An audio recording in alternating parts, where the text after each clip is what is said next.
So when I first heard that there was a Venom movie in the works, of course I was skeptical. Our last shot at Venom wasn't exactly interested.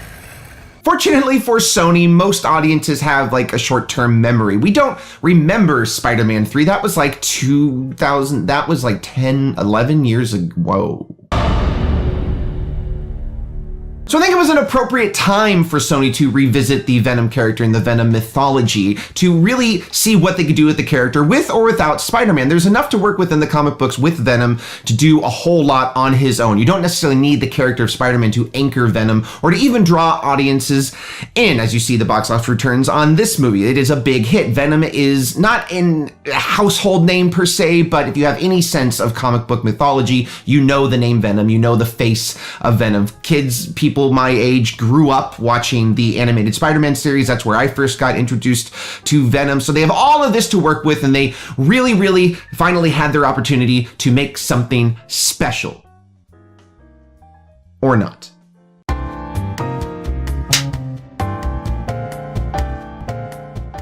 Okay, so, I'm just gonna get this out of the way. I didn't hate this movie in its entirety. It was better than The Predator. And if that doesn't sound like glowing praise, that's because I can't really conjure any glowing praise for this movie. And when I say I'm gonna maybe separate the good from the bad to start off, I really mean good, because there's nothing truly great about this movie at all. In fact, it is quite bland. But I'll get into that in a second. So the good, okay. The action is entertaining. It's a little CGI, not yet. The action scenes are well thought out, they're well choreographed. I love the play between Venom and the character of Eddie Brock, like I said, played by Tom Hardy, who delivers a very curious performance, and again, I'll get into that, but I really like how these two characters play off each other. There's lots of humor to be had here, and there's lots of fun the movie has, kind of showing this fish out of water meets involuntary possession kind of story. It's really hard to kind of articulate, but if you know the character of Venom and Eddie Brock, then you of course know what I'm talking about. And it was just wonderful to see an actor like Tom Hardy talking to himself in a sense, and reacting to something that isn't there, and seeing people's reactions to that. It has a lot of that, and that stuff really works, and I kind of expected seeing that in a Venom origin movie. That being said, the not so good. The script. The script for this movie it's lazy, it's contrived, it's choppy, although I'm sure a great deal of that could be contributed to the editing. This movie just feels like not only a mess, but just poorly thought out, rushed. I'm sure there was some heavy studio interference. And you hear a lot of people out there saying that the movie feels dated, like it feels like a movie from a time like the early 2000s where we didn't really know what superhero movies were yet. We didn't really know what to do with them. There had been superhero movies for the last, 20, 25 years, starting with Superman the movie, but since then, we really didn't know where to go with it, how to move on from the single superhero formula. In other words, cinematic universe is the concept of this big, beautiful, epic story unfolding over the course of 20 movies just hadn't been even considered possible yet. Lord of the Rings was as risky as they'd gotten in that time, so you had these individual comic book movies that were kind of one-offs or standalone franchises that, were very hit and miss, didn't always recognize or honor the source material. It was really all over the place until we kind of got our shit together in 2008 with the start of the MCU in Iron Man. So that's what Venom feels like. It feels like a pre-MCU comic book movie, weirdly, like it has a hard rock and roll / Eminem soundtrack. Like I said at the beginning of my review, they still could have done it successfully without Spider-Man. Again, you don't need Spider-Man for Venom, but would it be cool? Well, yeah, yes it would. When I say this movie is generic, I mean it's generic. It should have been R-rated, guys. That is the one thing that it is truly missing, that it truly needed to kind of take off and become something really special. This movie just dances around wishy-washy, quick cuts of mild violence. You see Venom bite off, I think, 2 heads in the whole movie, and you never actually see it. It cuts away every time. You never see carnage. You never really see Venom let loose and rip people apart, and you never see the bloodshed that you get in the comics. It does feel very, like I said, watered down. You could tell the studio didn't have a lot of confidence in it. They wanted to maximize its profits, so they wanted to open it to the widest audience possible, so they made it PG-13. Evidently, according to recent reports, they cut out 40 minutes of the movie, and it just feels like this kind of watered down, missed opportunity.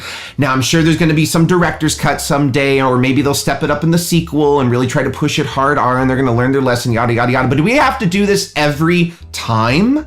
When are studios going to learn that audiences will show up to R-rated movies if they're marketed right, and if they're marketed to the right demographic? I mean, look at the success of Deadpool. Look at the success of Logan in the last couple of years. I mean, these are films that were hard R-rated films, and they were huge box office successes because they wore that with a badge of honor instead of cowering away from it and giving everybody this sense that something's wrong and that something's amiss and that the studio is nervous. That's all that creates when you take an R-rated, hardcore, violent character like Venom and then shoehorn him into a PG-13 movie.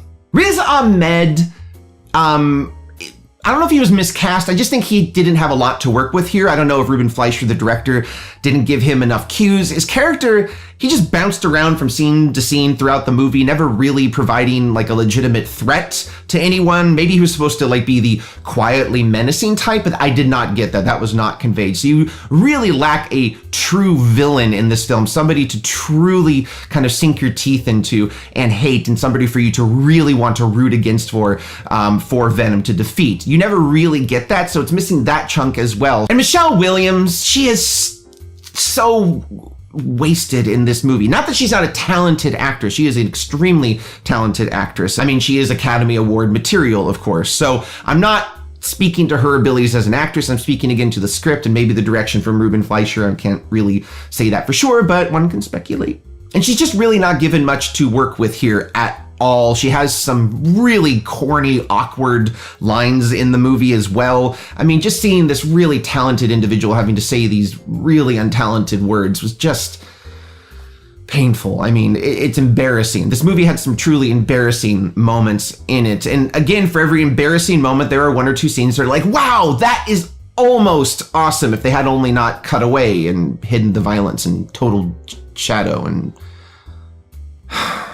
But let's not kid ourselves. Tom Hardy definitely ties this movie together. He's the best performance in the film. I can understand why some folks out there find his performance to be kind of weird or off-putting or a little strange or not quite right. I think Tom Hardy's definitely doing that on purpose. He's not like just ordinary hero man. I mean, that's not who Eddie Brock is. Eddie Brock is kind of a shady guy. He's an investigative reporter. He'll do what it takes. He does something in this movie that changes the course of his life, and something that he regrets and that brings him down, and you know, it's not supposed to be Captain America. Eddie Brock is kind of like a weirdo, and Venom is also like a weirdo, so they really pair well together. And again, that interplay between the two characters in the film is perhaps its most successful element. And again, I can't really say whether I contribute that entirely to the performance from Tom Hardy. I don't know how much he ad-libbed in this film or the script, but that's the only stuff, if it was in the script, that really, really worked. Anyway, guys, I obviously could go on and on and on about this movie. It has some good in it, but mostly it's a lot of wasted potential, and then there's some truly awful elements in the film. And if you're wondering why I didn't talk a whole lot about the character of Venom himself, being that this is the Venom movie, it's because Venom was Venom in this movie. What you saw in the trailers is what you get in the film. I think they had the right amount of Venom in the movie for a Venom movie. It would have been weird seeing this big CGI bulky guy just walking around the entire film, kind of talking, hanging out, driving the plot forward. He's not that type of character. He shows up and he kicks ass and causes mayhem when he needs to. Otherwise, we have Eddie Brock. And that part of the film I felt worked. I felt like that element was handled pretty well, but ultimately Venom is a voice and a CGI character, and I didn't think it was that hard to screw up, although tell that to Sam Raimi. Interested?